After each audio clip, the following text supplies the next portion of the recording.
반짝반짝 책정거장. 안녕하세요. K입니다. 한강 작가 특집 5번째 시간입니다. 오늘은 장편소설 히라버 시간을 소개해드리겠습니다.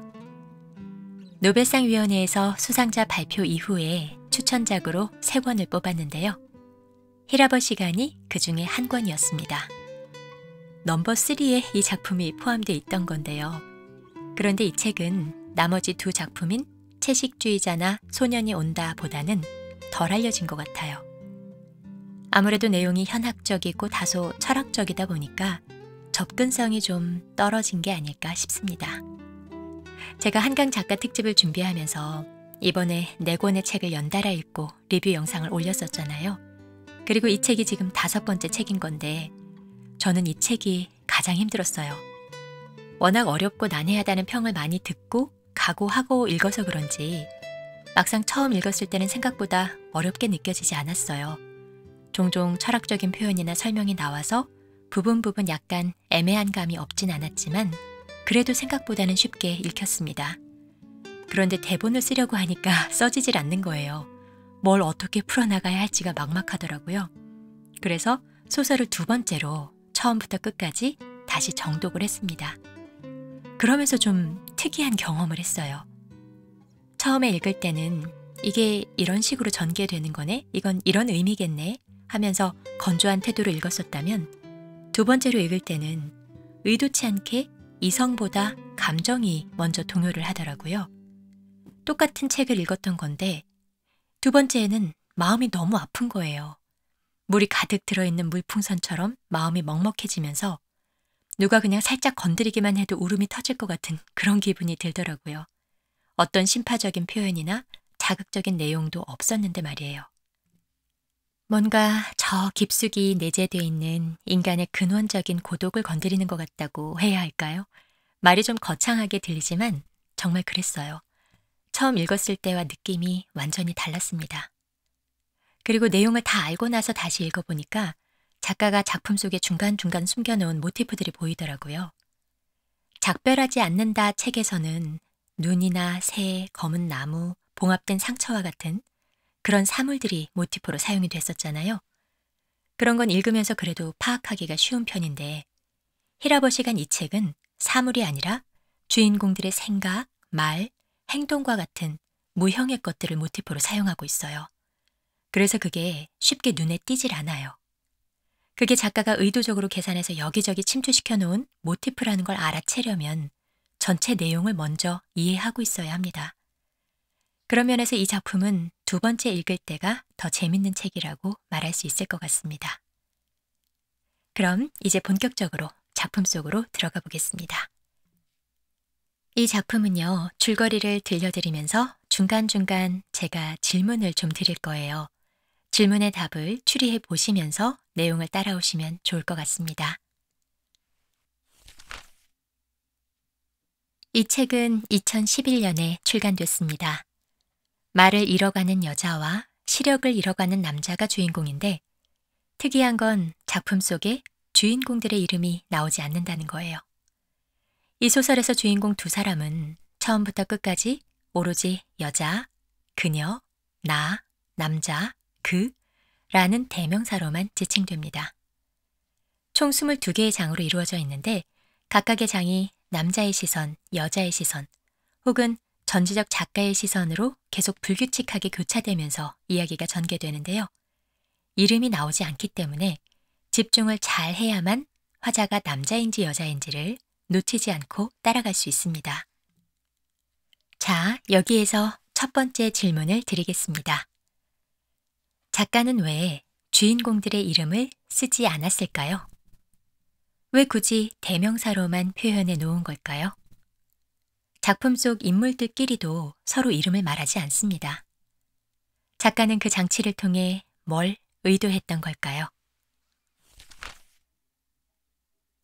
1장은 남자의 시선으로 전개됩니다. 남자가 아르헨티나 작가 보르헤스의 묘비명을 떠올리면서 이야기를 시작하는데요. 작가 보르헤스는 자신의 묘비명을 우리 사이에 칼이 있었네 라고 써달라고 유언했다고 합니다. 원래 그 문장은 고대 북구의 한 서사시에 나오는 표현인데요. 한 남자와 한 여자가 한 침상에서 보낸 첫 밤이자 마지막 밤에 새벽이 올 때까지 두 사람 사이에 장검이 놓여 있었다는 내용의 시입니다. 자, 그럼 이제 두 번째 질문입니다. 작가는 왜 가장 중요하다고도 볼 수 있는 소설의 맨 앞장에서 굳이 보르헤스의 묘비명을 언급했던 걸까요? 우리 사이에 칼이 있었네 라는 묘비의 그 문장은 이 작품의 전체 메시지와 어떤 관련이 있는 걸까요? 늦봄 강의실. 여자는 흙판을 짚고 서 있습니다. 눈을 부릅뜬 채 정면의 허공만을 주시하면서. 그것이 다시 왔어. 여자는 강의를 포기하고 최선을 다해 그곳을 걸어 나옵니다. 그리고 하던 모든 일을 중단했습니다. 여자에게 이 증상이 처음 찾아왔던 건 그녀가 17살이 되던 해의 겨울이었습니다.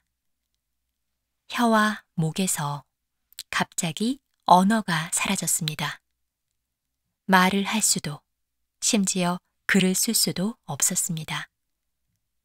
그런데 계절이 흘러 다시 시작된 그해 겨울, 그녀가 여느 때처럼 침묵 속에서 흙판을 올려다보던 중이었습니다. 그녀의 눈이 순간 한 곳에 멈췄습니다. 비블리오 테크. 낯선 불어 한 단어. 여자는 자기도 모르게 의미도 모르는 그 발음을 따라 입술을 달싹였습니다.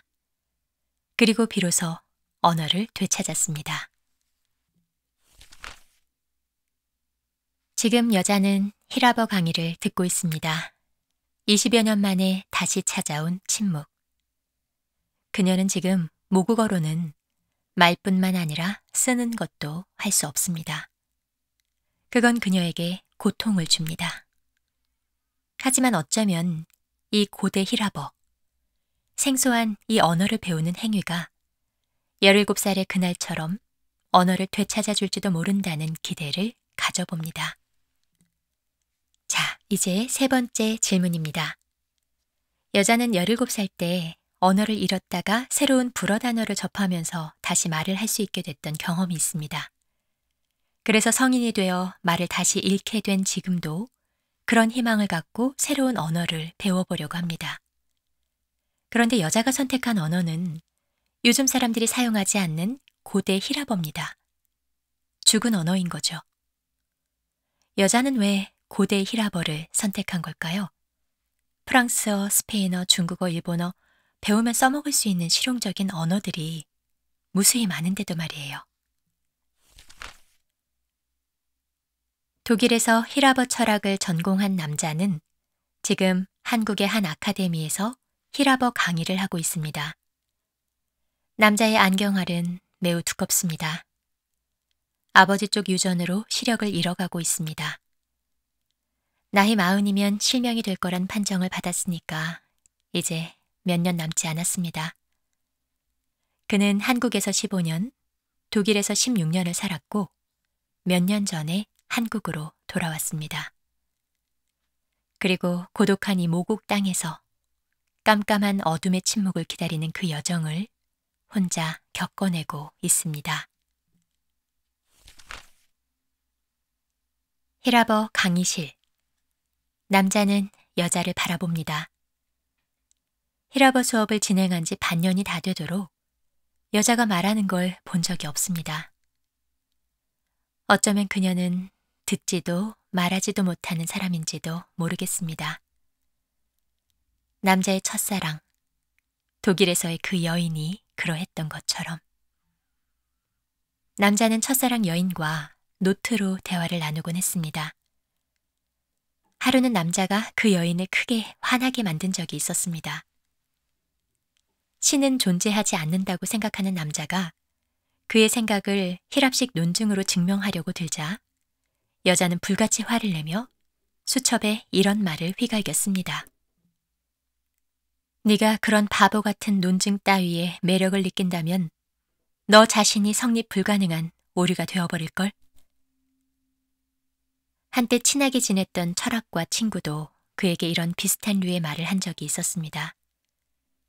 아지랑이나 그림자처럼 순간순간 나타났다 사라지는 동작들에 이데아가 있는가? 라는 플라톤의 질문에 그가 매혹되었던 때였습니다. 그가 진눈깨비의 이데아는 깨끗하고 아름답게 어떤 흔적도 없이 사라지는 진눈깨비인 것 같다라고 얘기했을 때 친구는 말했습니다. 녹아서 진창이 되는 진눈깨비는 처음부터 이데아를 가질 수 없는 거야 라고. 존재가 점차 희미해지고 이데아 같은 완전한 모습을 잃어가고 있던 그에게 친구는 언젠가 눈이 멀 거라는 사실이 평소에 그의 생각과 감정에 어떤 영향을 주냐는 잔인한 질문을 던졌습니다. 자, 그럼 여기서 네 번째 질문입니다. 성립 불가능한 오류라는 건 모순이라는 단어로 표현하면 더 이해하기 쉬울 것 같은데요. 나는 누구보다 키가 크다. 하지만 모든 사람보다 키가 작다. 이 문장은 누가 들어도 이상하죠. 양립할 수 없는 두 가지 상황을 동시에 주장하는 거니까요. 이 작품에서는 부분 그런 모순을 느끼게 되는데요. 그렇다면 이 작품에선 어떤 것에 주로 모순의 초점이 맞춰져 있을까요? 그러니까 이 작품 속에서 모순을 나타내는 대표적인 소재는 무엇일까요?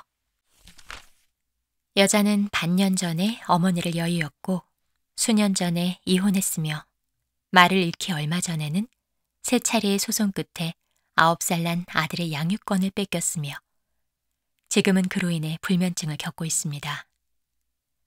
2주에 한 번씩밖에 볼 수 없게 된 그녀의 아이와는 이제 며칠만 지나면 1년간 아예 만날 수 없게 됩니다. 남편이 아이를 외국에 있는 고모 집에서 1년간 살게 하기로 결정했기 때문이죠. 안 가면 안 되느냐고, 그냥 엄마와 살면 안 되냐고 묻던 아이에게 언어를 잃어버린 그녀는 아무 대답도 해주지 못했습니다. 그리고 아이를 떠나보내야 한다는 새로운 그 고통이 말로 향하는 통로를 더 멀어지게 하고 있다는 걸 그녀는 느낍니다. 언젠가 그녀를 상담하던 심리치료사는 과장된 표정을 지으며 그녀에게 이렇게 말했습니다. 이해합니다. 라고요. 하지만 그녀는 알고 있습니다. 그건 거짓말이라는 걸. 어린 시절 사람들은 그녀의 출산 과정에 대해 말하며 너는 태어나지 못할 뻔했어 라는 말을 자주 하곤 했습니다. 그때 그녀는 그 문장이 품고 있던 차갑고 섬뜩한 기운을 고스란히 느끼곤 했습니다. 심리치료사는 그 경험을 그녀의 내면의 고통과 연결지어 설명하려고 했습니다. 하지만 그녀는 그게 다가 아니라고 생각합니다. 그녀는 걷고 또 걷습니다. 온몸이 땀으로 범벅이 되도록, 지쳐서 쓰러져 잠들 수 있도록 쉬지 않고 계속 인도를 따라 걷고 있습니다.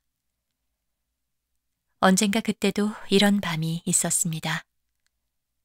그땐 그녀에게 말이 있었기 때문에 감정들이 더 분명하고 강했습니다. 하지만 지금 그녀의 몸속에는 말이 없습니다. 단어와 문장들은 그녀의 몸에서 떨어져 보이고 들릴 만큼만 가깝게 따라다닙니다. 그 거리 덕분에 충분히 강하지 않은 감정들은 마치 접착력이 약한 테이프 조각들처럼 이내 떨어져 나갑니다. 자, 그럼 이제 5번째 질문입니다. 작품 속에서 여자는 자기가 말을 다시 잃게 된 것에는 어떤 원인도 전조도 없었다고 말했는데요. 정작 소설을 읽어보면 여자가 말을 잃게 된 이유로 짐작되는 상황들이 부분 보입니다. 지금까지의 내용을 미루어 짐작해 볼 때 여자가 말을 잃게 된 이유가 무엇일 거라고 생각되세요? 강의실 건물, 지하로 향하는 계단. 남자는 건물 안으로 날아든 새를 구해주려다 안경도 전등도 놓쳐버렸습니다. 시력이 약한 그는 그 어둠 속에서 안경을 찾지 못합니다. 손으로 바닥을 더듬다가 깨진 안경 아래 손을 베이고 말았습니다. 절망 속 도와달라는 그의 절규 같은 외침에 마침내 누군가가 다가옵니다. 그녀였습니다. 듣지도 말하지도 못할 거라 여겼던 그녀가 다가와 그의 등과 팔뚝을 받치고 그를 바깥으로 데리고 나갑니다. 남자의 집. 남자는 한참 동안 그녀와 대화를 나누고 있습니다. 남자는 말로, 여자는 인기척으로. 그는 이전에 이따금 그녀와 긴 대화를 나누는 상상을 했던 것 같습니다. 마치 부서져 버린 사람처럼, 무슨 잔해처럼 강의실 한켠에 앉아있던 그녀의 그 무서운 침묵이 불현듯 생각나는 밤이 있었습니다. 어두운 곳에 혼자 남겨진 공포스러운 악몽에 밤새 시달리던 남자는 다음날 아침 현관문이 열리는 인기척에 잠이 깹니다. 안경이 없어서 빛 말고는 구분이 되지 않습니다. 그때 희뿌연 것이 다가오더니 그의 손바닥에 무언가를 씁니다. 안경점이 문을 열 시간이에요. 혹시 처방전을 가지고 있어요? 비가 와서 내가 혼자 다녀오는 게 좋겠어요. 그녀였습니다. 그는 처방전을 가지러 책상으로 돌아서다가 문득 그럴 수밖에 없다는 듯 어둑한 공기 속에 떠오른 희끗한 얼굴을 향해 다가섭니다. 견딜 수 없이 떨리는 왼팔을 들어 처음으로 그녀의 어깨를 안습니다. 그는 그녀가 이곳에 오기 직전에 어디에 있었는지 모릅니다. 색색의 우산들로 붐비는 방학식 날의 학교 앞에서 아이를 기다리다가 오늘 왜 왔어? 내일이 만나는 날이잖아. 겁내는 듯 작게 말하는 아이의 얼굴을 그녀가 뚫어지게 내려다본 걸 모릅니다. 멀리 안 가도 돼. 아무데도 안 가고 엄마랑 있어도 돼. 같이 도망가도 돼. 라고 말하기 위해 그녀가 필사적으로 입술을 열었던 걸 모릅니다. 갑자기 찾아오지 말라고 했잖아. 길에서 헤어지면 기분이 더 이상하다고 했잖아. 그녀가 안으려고, 팔을 붙들려고, 손을 잡으려고 하자 물고기처럼 재빨리 빠져나간 지느러미처럼 부드러운 살갗을 모릅니다. 날카로운 대침처럼 꽂히던 빗발을 모릅니다.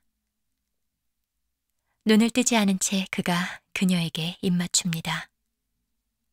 맞닿은 심장들, 맞닿은 입술들이 영원히 어긋납니다. 네, 줄거리는 여기까지고요. 여기서 마지막 질문을 드리겠습니다. 보통 이야기에서 남자와 여자의 포옹과 입맞춤 씬은 사랑과 설렘을 느끼게 하기 위한 장치로 등장을 하는데요. 이들의 경우에는 뭔가가 미묘합니다. 포옹은 하고 있는데 여자가 무엇을 했는지, 무슨 생각을 했는지, 어떤 감정을 느꼈는지 남자는 모른다는 문장들이 반복되거든요. 그리고 마지막에는 맞닿은 심장들, 맞닿은 입술들이 영원히 어긋난다는 표현이 나오죠. 이건 어떤 의미인 걸까요? 네, 그러면 첫 번째 질문부터 답을 찾아보겠습니다.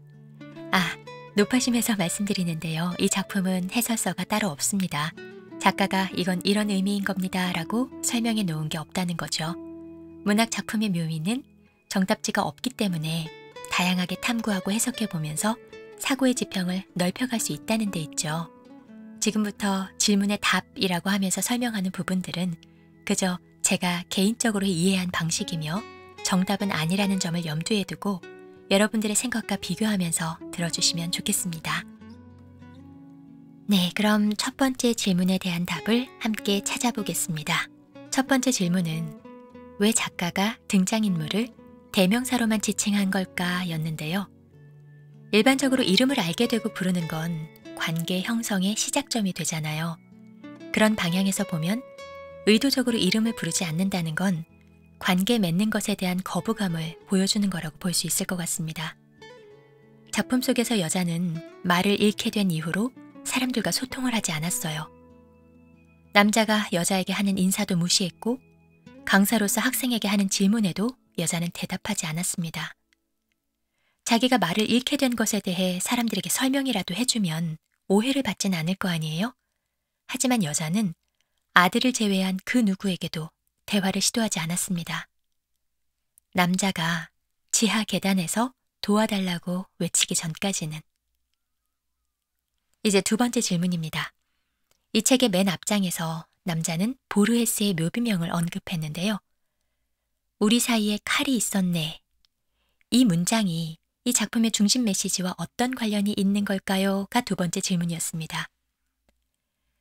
칼은 보통 단절, 적이, 갈등, 상처 등을 상징하잖아요. 우리 사이에 칼이 있다는 말을 정감 있게 받아들이기는 어렵죠. 그러니까 그 메시지를 이 작품에 적용해 본다면 우리 사이에, 그러니까 남자와 여자 사이에, 그리고 더 크게는 나와 세상 사람들 사이에 좁혀질 수 없는 간격, 단절의 벽이 있다 라는 메시지를 도출해 볼 수 있을 것 같습니다. 여자는 심리상담가가 그녀를 이해한다고 말했을 때 그건 거짓말이라고 생각했습니다. 남자와 포옹하고 입을 맞추던 상황에서도 남자가 여자에 대해, 자신의 감정에 대해 모른다는 걸 인식하고 있었습니다.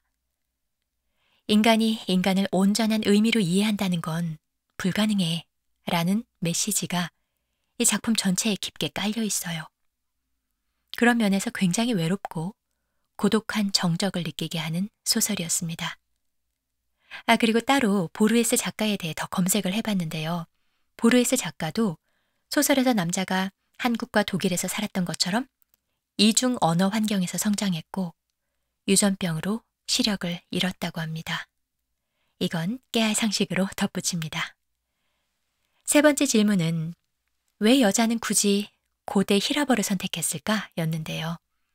이 질문에 대한 답은 네 번째 질문인 이 작품에서의 모순적인 대표적인 소재는 뭘까요? 라는 질문과 여자가 말을 잃은 이유는 뭘까요? 라는 질문에 대한 답도 일부 포함하고 있습니다.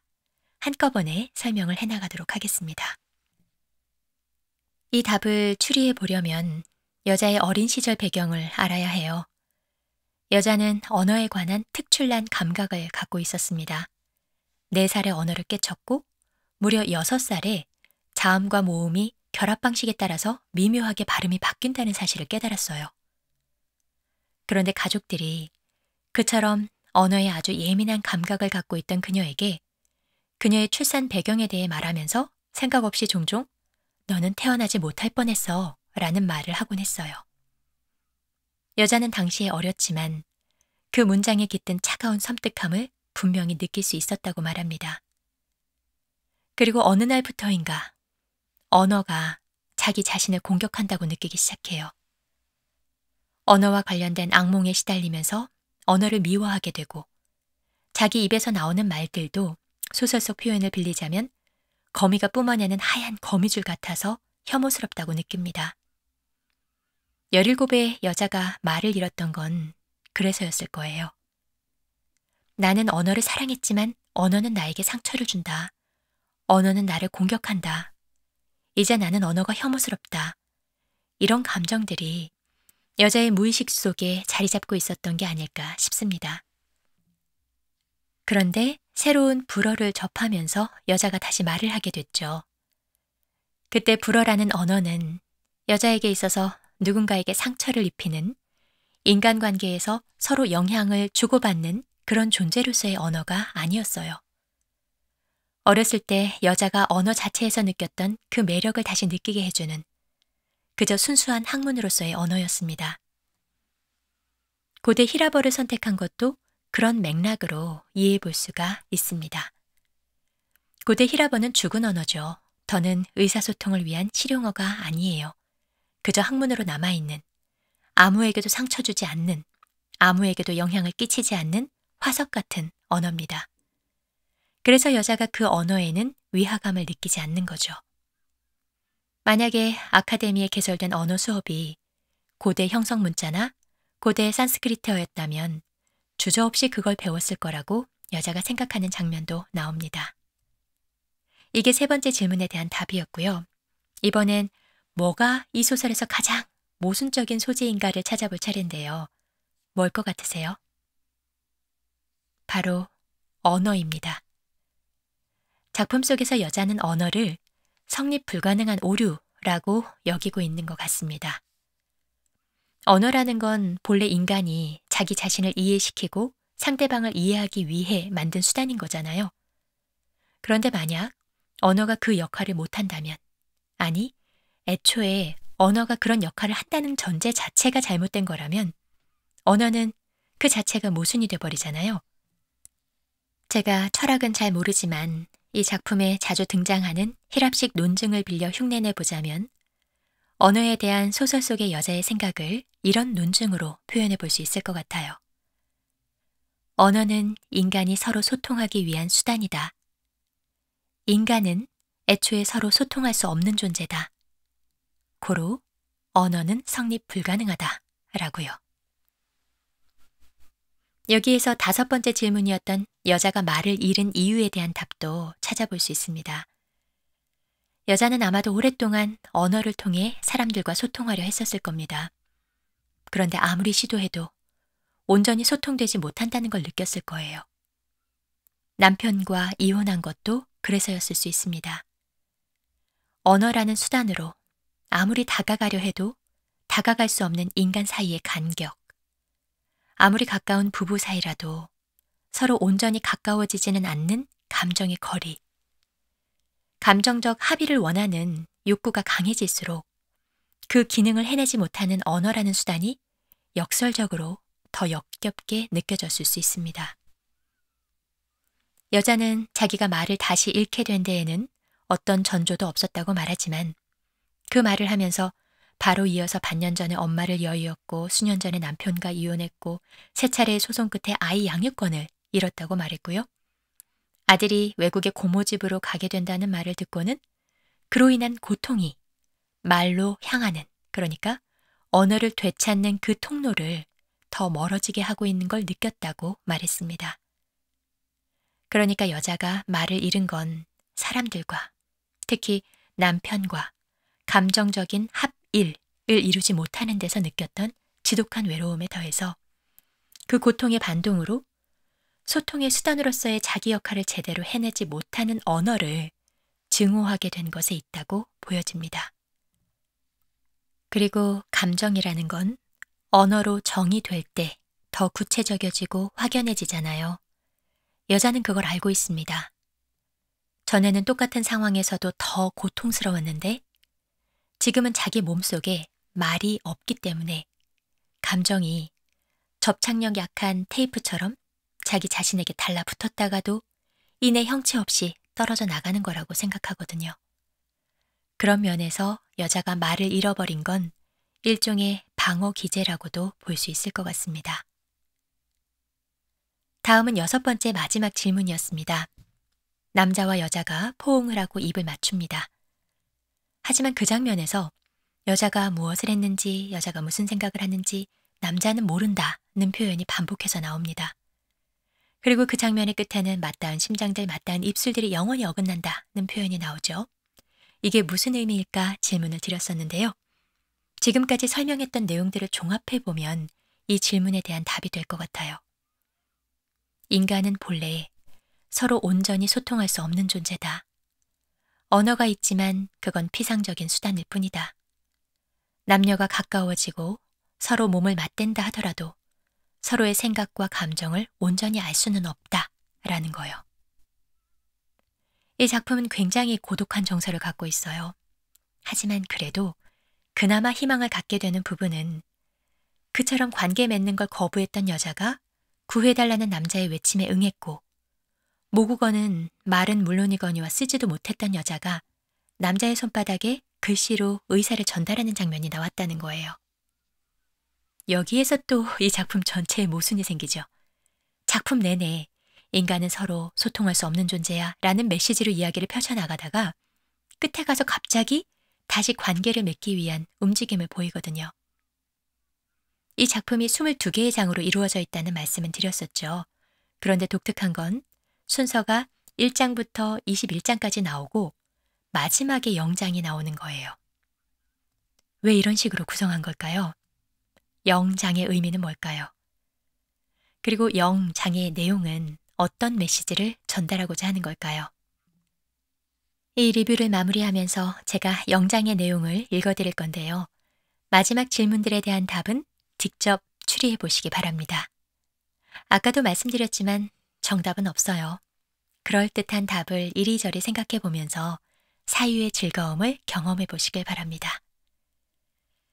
강제적으로 세상과의 소통 수단을 잃어가는 남자와 스스로 세상과의 소통을 단절한 여자의 이야기.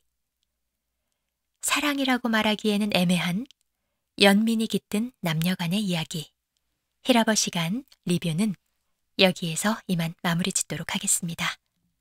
바로 이어서 영장 읽어드릴 거니까요. 끝까지 들어주세요. 그럼 좋은 하루, 좋은 밤 되세요. 나는 두 손을 가슴 앞에 모은다.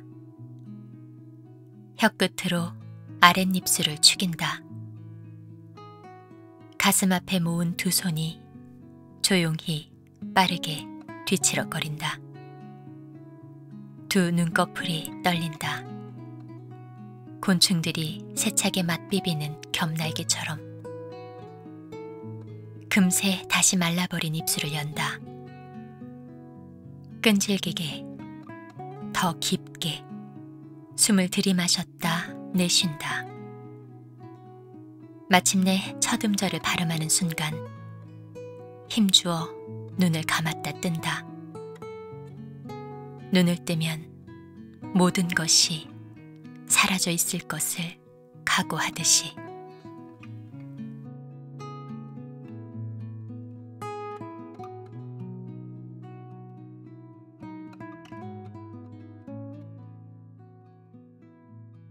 구독과 좋아요는 콘텐츠 제작을 지속하는 데 큰 힘이 됩니다.